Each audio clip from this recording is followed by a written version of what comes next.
രാഷ്ട്രീയ സാംസ്കാരിക രംഗത്ത് സജീവ ചർച്ചയായി മുഖ്യമന്ത്രി പിണറായി വിജയനെ വേദിയിലിരുത്തിയുള്ള എം.ടി. വാസുദേവൻ നായരുടെ അധികാര വിമർശനം. പല്ലുള്ള രാഷ്ട്രീയ വിമർശനമെന്ന് ഗീവർഗീസ് മാർ കൂറിലോസ് പറഞ്ഞു. കേരളം കൂടി മുന്നിൽ കണ്ടാണ് എം.ടിയുടെ വാക്കുകൾ എന്ന് എഴുത്തുകാരൻ N.E. സുധീർ വിശദീകരിച്ചു. അധികാരത്തെക്കുറിച്ച് പൊതുപ്രസ്താവനയാണ് എം.ടി നടത്തിയതെന്നും മുഖ്യമന്ത്രിക്കെതിരെയാണെന്ന് പറയാനാവില്ലെന്നും കെ സച്ചിദാനന്ദൻ പറഞ്ഞു. അധികാരമെന്നാൽ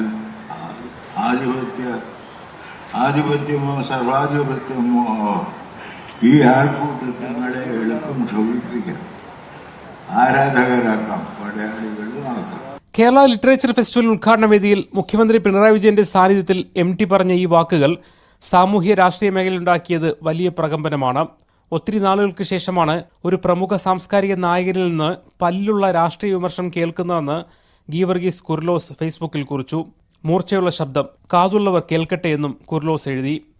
കേരളം കൂടി മുന്നിൽ കണ്ടാണ് എം.ടി സംസാരിച്ചതെന്ന് എഴുത്തുകാരൻ N.E. സുധീർ പറഞ്ഞു.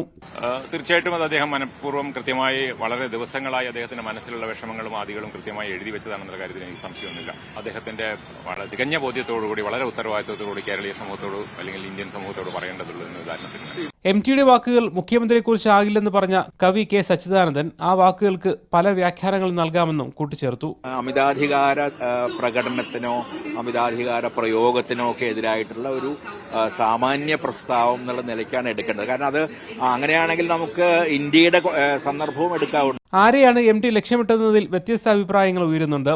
എന്നാൽ EMSനെ ഉദാഹരിച്ച് നടത്തിയ അധികാര വിമർശനത്തിന്റെ വലയത്തിൽ നിന്ന് സംസ്ഥാന സർക്കാരിനെയും മുഖ്യമന്ത്രിയെയും മാറ്റി നിർത്താനാവില്ലെന്നാണ് സാംസ്കാരിക പ്രവർത്തകർ പൊതുവെ അഭിപ്രായപ്പെടുന്നത്.